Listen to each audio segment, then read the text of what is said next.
সব ধৈর্যের সীমা পেরিয়ে গেছে দীপার। তার কাছে আর কিছুই ভালো লাগছে না। দীপার আর কত লড়াই, কত যুদ্ধ করতে হবে। এদিকে সূর্যের জীবনটাও এলোমেলো। এত বড় একজন ডাক্তার হয়েও সূর্যের এ অবস্থা দেখে দীপা আরো কষ্ট পাচ্ছে। সবকিছু যেন এরকম উল্টে পাল্টে যাচ্ছে। সবকিছুই কেন এখন অগোছালো মনে হচ্ছে। এভাবে চলতে থাকলে তো সবটাই শেষ হয়ে যাবে ভাবছে দীপা। তাহলে এবার আমাকেই কিছু একটা করতে হবে। কিন্তু আজকে সূর্যের যে অবস্থা দেখছে দীপা, তারপর মন ভেঙে গেছে। সে ভাবছে কোনো কিছুই আর ঠিক হবার নয়, অনেক হয়েছে।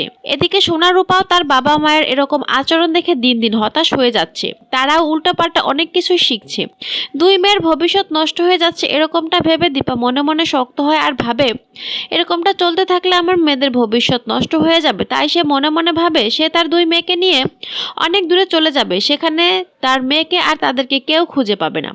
আর সেখানে সে তার মেয়েদের মানুষের মতো মানুষ করতে পারবে। এখানে থাকলে আমার মেয়েদের ভবিষ্যৎ নষ্ট হয়ে যাবে। শুধু এখানে লড়াইটাই চলতে থাকবে।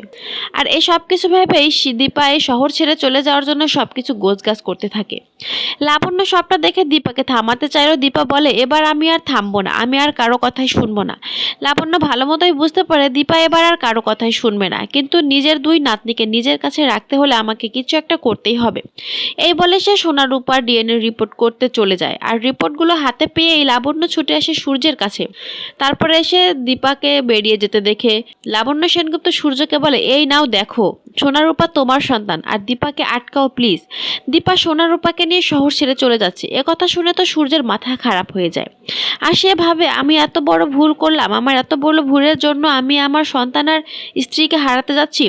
তো প্রিয় দর্শক, এবার যদি লাবণ্য সেনগুপ্ত সত্যি সত্যি এসে সূর্যের হাতে ডিএনএ রিপোর্টটা তুলে দেয় আর সূর্য যদি মাঝ রাস্তায় গিয়ে দীপাকে শহর ছেড়ে যাওয়া থেকে আটকায়, তাহলে তা দেখতে আপনাদের কেমন লাগবে তা একবার মূল্যবান কমেন্টের মাধ্যমে জানান। আর আমার চ্যানেলটি সাবস্ক্রাইব করে সাথে থাকুন।